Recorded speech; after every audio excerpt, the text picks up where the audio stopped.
Talk about getting back to practice with your guys and I guess the retention and everything. How's everything been so far? It's been pretty good. We didn't get into a lot in spring, but what we did get into, they retained it pretty well. We had the volunteer workouts over the summer, and we're hoping that will really help our young players. I thought that was kind of a B-, C+. It's very hard for them to pick things up without coaches. But they at least were not totally blind when they came in. But the older guys, I thought, was really good retention.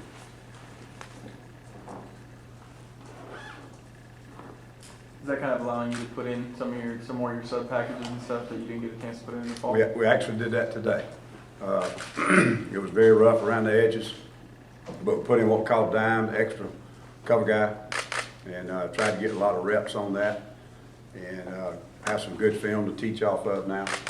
But we did not get too much of that in the spring, so that was very important.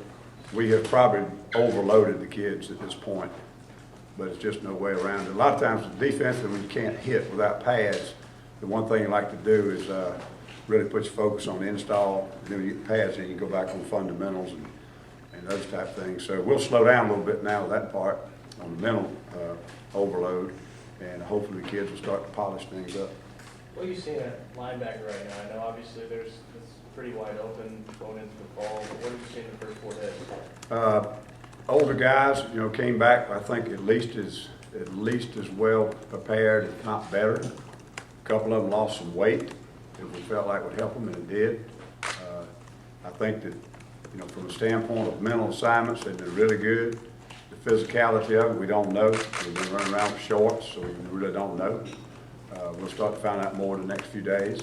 Depth chart-wise, I feel like there's a few guys that have an edge on other guys, but it's certainly too early, to say that a player has not played himself into contention or doesn't have a chance. I mean, we haven't done enough at this point for me to tell you whether a guy can play linebacker or not.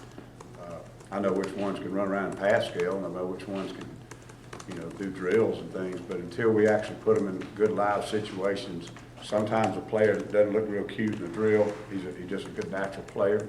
Sometimes a player who can do all the right things, when you walk through the barrels and go out and run it 5 minutes later, he's good, but then you run it 5 days later and he can't remember. So we'll just have to see who surfaces. I think Chris Frost is having a good camp so far. McKenzie's having a much better camp than he did spring, which is a plus. Anthony Swain's improved. Swain's moved into the Mike linebacker, and Ladarius Owens moved out to the Will linebacker. That took them a couple of days. They were a little bit out of sorts, but they've started to pick things up. But I can't give you a depth chart right now because it's going to have to clear up over the next 4 or 5 days, if not a little bit longer. At the end of spring, you said that Chris Frost needed to do a better job with making calls at the Mike spot. Has he done that after the summer and been studying? It's improved, but it's still got to continue to improve. What's Casanova McKenzie doing? What? What's Casanova McKenzie doing better than he was in the spring? He lost some weight, and his, we call it COD, his change of direction, redirect on counters and coming out of your break when you drop in zone and those type of things, just acceleration, explosion to the point of attack. He's a lot better, and he can practice longer at a high tempo. He would not finish a practice, and I felt like he was too heavy and out of shape. And he did a good job of dropping some pounds, and I think it really shows. Ellis, is Jake the only one that's working both positions? With the ones, and I've got Ladarius Owens is flipping around a little bit at Mike and Will. He's mainly stayed at the Will because he already knew the Mike. And I may change a couple of them in a few days and make sure they're able to go either way.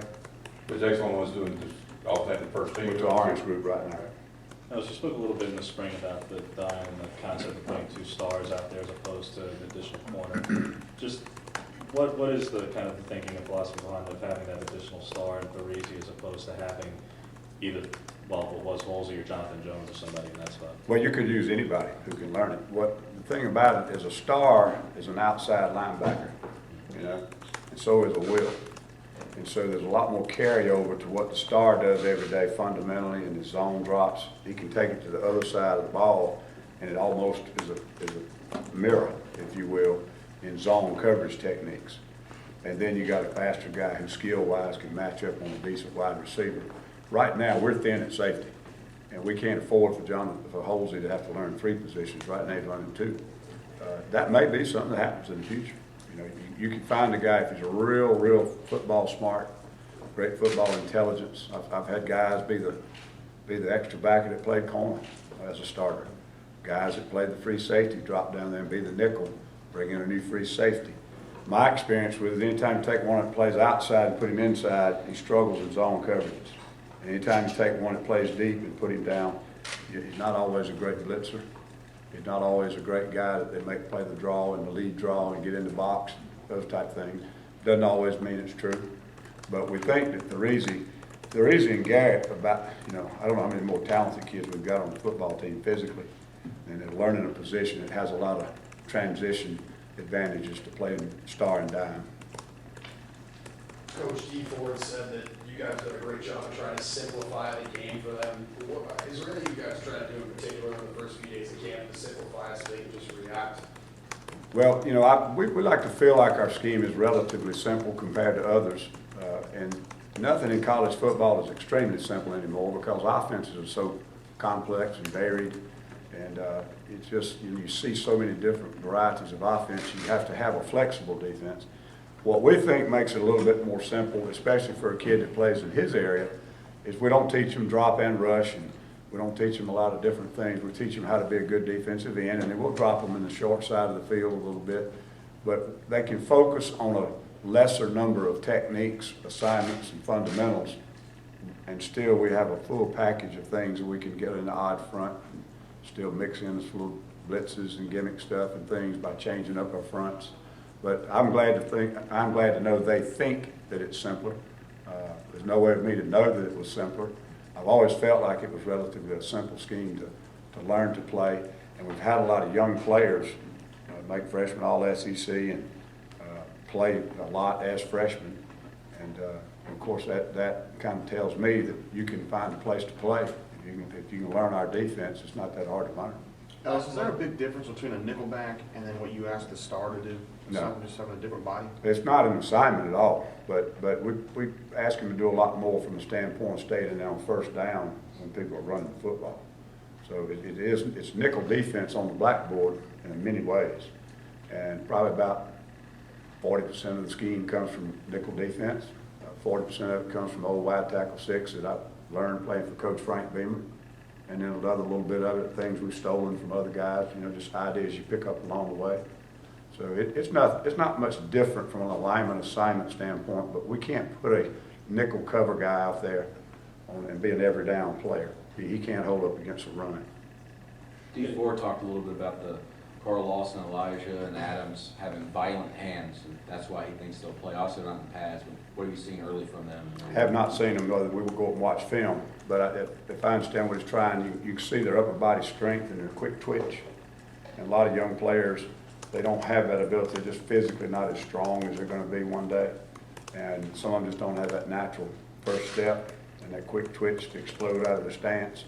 And, those two guys I think they're going to be really good players. I don't know if it's going to be tomorrow or next week or next month or next year. I don't want to go on a limb and put any pressure on any freshman. But they've shown some really impressive things so far. And we'll just have to see if, they end up being ready to go sooner rather than later, we hope. But if they're not ready, they're not ready. Speaking of that, you mentioned this summer that pass rush was a big concern of yours. Mm-hmm. How do you feel about it now? What have you seen? I think the previous question answers that. We're going to have to find some guys who can bring that to the table. I think our older guys have improved, but I think those two young guys bringing some natural abilities that can make them better. But I don't know if they're ready. There's an element other than physical skill to being an SEC football player on the game field, and we'll have to see if they're ready to take that role. Let's get a status update on Demetrius McNeil. He has had an infection and a minor surgical procedure, so it's just day to day. I don't want to say anything more than that because I don't know. We've been told we won't have him for several days. What have you seen out of the guys who've been in there since he's been out? Been good, but we're double teaching Halsey, and we got him in there in the spring, and he's doing fine. He's doing a good job at safety, not getting hardly any reps at corner, if any. But he's good. I think Jonathan Holmes is probably one of our sharper, smarter players and physical guy. And we'd be fine if he had to play. With depth is an issue. we certainly want to get Demetrius back as soon as we can. Last month you said that Demetrius would come into camp slashed with Halsey atop the depth chart, with him unable to play for maybe the first week plus. Is he falling behind now? Well, look, he can't play if he can't, you know, if he can't put on a game jersey, he can't play. And I don't mean it facetiously, but obviously he can't play right now. So we've got to have a plan. But we fully expect him to be ready soon enough to get ready to go before the first game. You know, I don't know all the medical details, but it's just something that's got to heal up. What are you seeing? Can you talk about the Hardy and Brandon King, how they're doing? They're doing pretty well. Brandon, being older, being a junior college player, has been much quicker to pick things up and a little bit better as far as fundamentals and DB skills and those type of things. He's older. He's got 2 more years of football. I think they've both proven we did the right thing in recruiting. They're going to be really good players. Kahari has really gotten a lot bigger and stronger before he reported. And, you know, he could end up moving to star. He could end up as a linebacker in a year or 2. But physical guy, very impressed with King. You know, he's a couple of weeks away. He hasn't learned the scheme because he wasn't here in the spring. I think that really put him behind. I think had he been here in the spring, you know, he'd be pushing some guys, especially with our depth situation. And really, as you asked about, I mean, McEnroe's been really good. We've been pleased with him. I mean, he'll, you know, the high school will pop out every now and again, but for the 3rd day of practice, I mean, 4th day, he's come a long way. Is McEnroe a star? He's playing star right now. We're trying to leave him, try not to move him around too much because they'll get lost mentally. And you just kind of have to guess where you think they need to start off. And as we move along, depending on how that depth looks at star and that depth looks in the deep safeties, you know, somebody may have to move. We'll see. Angela Blackson's missed some time this spring, I think with his shoulder, and he kind of fell behind. Where's he at now? It's you know, there's some consistency that'll separate one every other day, but really we kind of got 4 guys in there right now. I'm not going to say they're all 4 totally even, but he's one of them. You know, Blackson and Jeff and Gabe and Ben, they all, you know, had pretty solid days out there. And I think it's a good battle. It's a good situation to have in this conference. You got to have depth in there. You're going to have a hard time. It looked like Ben Bradley kind of redefined his body a little bit. He lost a lot of weight. That changed his game at all? It started early. It was gradual through spring. I maybe not noticed by the time we hit the field, it may not have been that evident, but he dropped some pounds before we started spring, and has kept that going. Had one little brief time and went on between spring and summer and gained about 4 or 5 back. But over the long haul, I think he's dropped about 28 pounds, and it's certainly going to help him. A lot of guys can play one play, you know, at a lot of different weights. But what hurts them is they can't play, you know, in a continued state, and then it hurts the flexibility to be able to play in a good football position. They lose their fundamentals, and they lose their stamina, and then they turn into a bad football player. And it's the same guy that was there 5 minutes ago, but you know, he's overweight. It affects everything. But he's really dropped some weight, and it's helped him a lot. How about that's Ken Carter doing, adjusting their defensive end? He's doing pretty Want to good. keep him there with Nosa and on that side? Yeah, I think I saw him at left end some today also. You know, Rodney evidently moving around a little bit and giving an opportunity to kind of move some of them young kids in there and see what they're going to do. But Kenny's had a good solid spring. He's adjusted well out there. I think that's where he belongs with our depth situation at tackle. And with, you know, Kenny's athletic enough to play out there. He's not a dynamic edge rusher, but he's a good 5 technique and doesn't struggle when we slide him down over the tackle, our ends.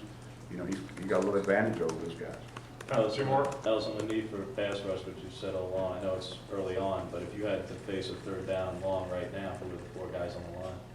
Who would they be? Yeah. I can't venture that. We're working a lot more pressure defense than I've had to do in the last 3 or 4 years.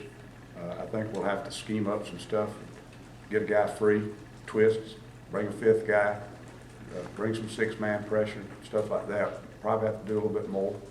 But I couldn't venture to guess who those 4 would be. It's way too early. It goes back to what y'all asked previously. Those young guys show all the physical skills of what's going to make them a great pass rusher, but they haven't taken those jobs yet. They've got ways to go.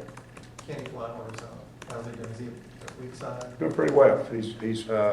His issue right now is he doesn't know our defense. He wasn't here in the spring. He doesn't know our defense. Physically, he's in the right company. He belongs right here where he's at in the SEC, and I think he's going to give us some good plays this year. Everything right now sort of, you know, crystal ball. I don't know what it is, but I think he will. All right, Coach. Been very pleased with him so far.